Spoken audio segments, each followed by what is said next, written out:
Investasi yang terbaik untuk umur 20-an itu sebenarnya apa sih? Apakah kripto, saham, reksadana, emas, atau apapun itu? Maka dari itu, pada video kali ini kita akan bahas dan juga kita akan membahas beberapa hal yang menarik yang ada di buku ini. Selamat datang di segmen Bahas Buku, di mana di segmen ini kita akan membahas buku-buku penting dan juga buku-buku yang mungkin kamu belum tahu, supaya kamu bisa tahu insight-insight menarik apa aja yang ada di dalam buku tersebut hanya melalui video ini tanpa harus membaca buku. Dan pada video kali ini kita akan membahas buku You Do You karyanya Felixandro Ruby, mana secara garis besar buku ini ditargetkan untuk anak muda terlebih lagi di umur 20-an, sehingga dia tuh nggak salah ngambil langkah, nggak salah ngambil keputusan di usia yang sangat relatif muda ini. Dan juga di buku ini menjawab banyak banget keresahan-keresahan anak muda sehingga hidupnya itu menjadi lebih nyaman lagi dan lebih terbuka lagi pikirannya. Dan pada video ini aku akan bagiin 3 insight yang aku dapatkan dari buku ini, kita bagi menjadi 3 bagian. Yang pertama, kamu nggak perlu 10.000 jam untuk menjadi ahli di suatu bidang. Yang kedua, generalis versus spesialis. Yang ketiga, investasi terbaik untuk kamu. Langsung aja tanpa basa-basi kita masuk ke poin yang pertama. Bahwa kesalahan kalau kita berpikir bahwa kita harus butuh 10.000 jam pengalaman untuk menjadi ahli di suatu bidang. Pernah dulu aku membaca sebuah buku yang berjudul Outliers, dan di sana dijelaskan bahwa kalau kita mau menjadi ahli di sebuah bidang, maka kita harus berpengalaman terlebih dahulu sebanyak 10.000 jam. Seperti misalkan kalau kita mau menjadi seorang YouTuber, kita harus habisin 10.000 jam di bagian YouTube ini. Kalau kita mau menjadi ahli di sepak bola, maka kita harus ada pengalaman 10.000 jam di sepak bola tersebut. Kalau kita mau menjadi desainer, kita harus mendesain selama 10.000 jam terlebih dahulu, baru kita bisa ahli dalam bidang tersebut. Dikutip dari National Institute of Health, maksud dari teori 10.000 jam dari Malcolm Gladwell adalah the key to achieving true expertise in any skill is simply a matter of practicing, albeit in the correct way, for at least 10,000 hours. Namun, masalahnya, dari teori ini, 10.000 jam itu bukanlah hal yang mudah, bukanlah waktu yang sebentar. 10.000 jam itu lama banget. Dan ini aku termasuk orang yang menentang, bukan menentang juga sih, cuma kurang setuju dengan pendapatnya dari buku ini. Dan di buku You Do You ini dijelaskan bahwa ada 2 miskonsepsi kenapa teori ini bisa salah. Yang pertama, miskonsepsi pertama adalah orang udah ciut duluan, baru mendengar kata 10.000 jam, lama banget, aku nggak jadi deh pengen ahli di bidang itu misalkan. Dan misalkan kita pengen menjadi seorang yang ahli di olahraga basket, aku harus berpengalaman selama 10.000 jam, itu kan kelamaan dan kita udah ciut duluan, udah merasa kayaknya aku nggak bisa deh. Kenapa aku nggak bisa? Karena aku butuh waktu 10.000 jam untuk menjadi ahli di bidang tersebut. Nah, inilah yang mesti kita pahami bahwa nggak mesti 10.000 jam, ada emang beberapa jam, ada memang beberapa waktu, tapi nggak selama 10.000 jam. Mungkin 10.000 jam ini benar adanya, tapi ini mungkin 10.000 jam adalah orang yang benar-benar ahli, yang benar-benar expert, yang mungkin udah raja dari rajanya suatu bidang itu. Dan bagi kita yang pengen menggeluti sebuah bidang ya, kita nggak perlu sampai 10.000 jam, yang penting kita konsisten aja. Itu miskonsepsi yang pertama. Miskonsepsi yang kedua adalah percuma belajar sampai 10.000 jam kalau masih mengulangi kesalahan yang sama. Ini maksudnya apa? Maksudnya kalau kita udah kekeh, aku mau belajar coding selama 10.000 jam. Aku bodo amat, salah nggak bener, yang penting aku 10.000 jam. Ini kan sama aja kalau kita nggak evaluasi dari kesalahan-kesalahan yang kita lakukan. Kalau kita mengulangi kesalahan yang kita lakukan, ya buat apa 10.000 jam? Kita kan nggak perlu sampai 10.000 jam untuk bisa evaluasi. Kita cuma mungkin perlu 100 jam mungkin, dan itu nggak terlalu lama, nggak selama 10.000 jam tadi kan. Dari buku ini mataku nih baru kebuka bahwa kita itu kalau mau ahli di sebuah bidang nggak perlu sampai 10.000 jam. Kita bisa konsisten terus. Mungkin kita amalkan lagi konsep dari Atomic Habits, yang mana kalau kita mau ahli di sebuah bidang, kita harus konsisten lebih baik 1% setiap hari misalkan. Ini aku lebih setuju. Nah, itu tuh poin pertama yang aku dapatkan dari buku You Do You. Kamu nggak perlu 10.000 jam untuk menjadi ahli di sebuah bidang. Dan poin yang kedua yang aku dapatkan dari buku ini adalah generalis versus spesialis. Kamu mungkin berpikir bahwa apakah aku harus menjadi seorang generalis? Apakah aku harus menjadi seorang spesialis? Ini yang bikin kita bingung, ini yang bikin aku bingung. Dan kamu akan tahu jawabannya di video kali ini. Kenapa ini bisa membingungkan? Karena aku pernah dengar dulu bahwa kalau kita mau ahli di sebuah bidang, kita harus spesialis kepadanya.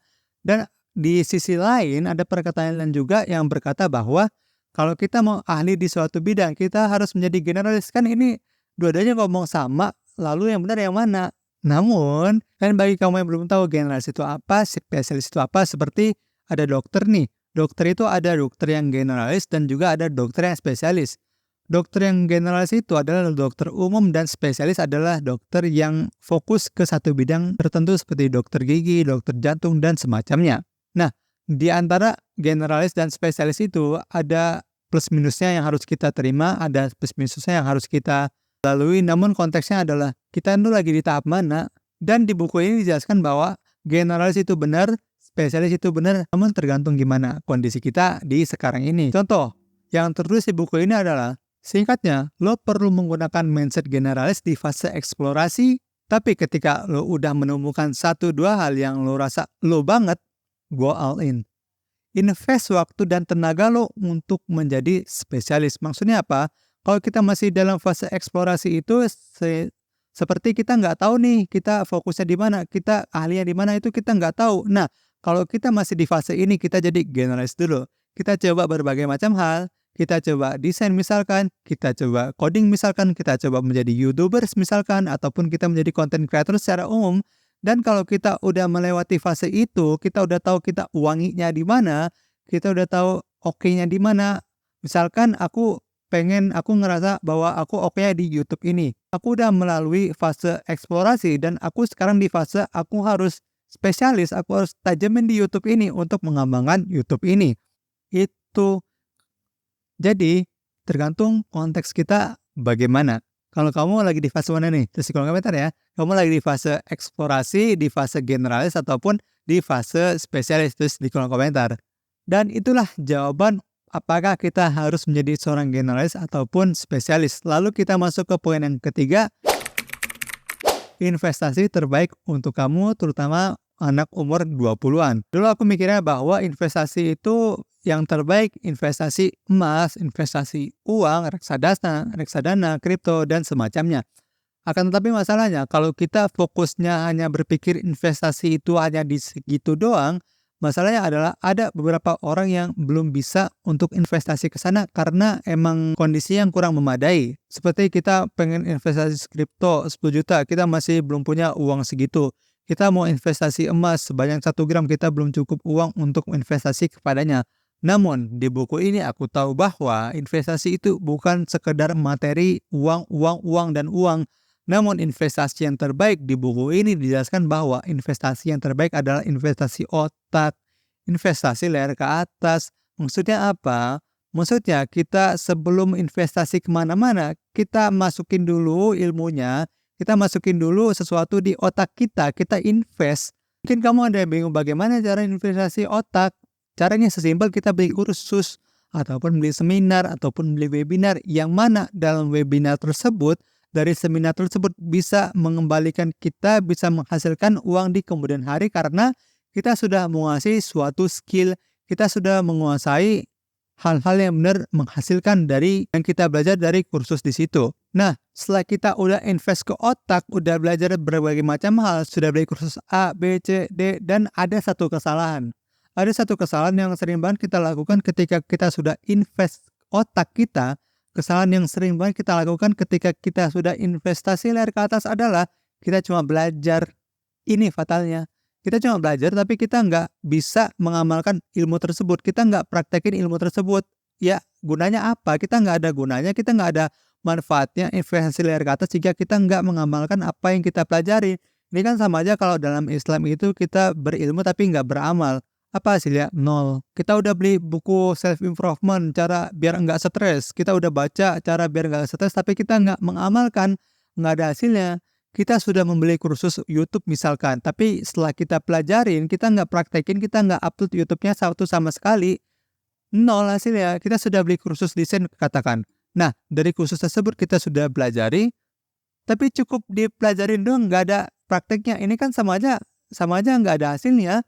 Itu kesalahan yang sering banget kita lakukan, kita cuma membeli kursus, kita cuma mempelajari kursus tersebut tanpa adanya praktek. Oleh karena itu pasti nih, kamu ketika sudah investasi ke otak kamu, investasi layar ke atas, maka next step-nya adalah kamu praktek supaya kamu tahu hasilnya itu bagaimana, supaya investasi kamu itu nggak sia-sia dan menjadi buang-buang uang doang. Itu juga yang aku rasakan dulu dan itu kerasa banget kalau kita nggak mempraktekkan ilmunya, nggak ada hasilnya sama sekali.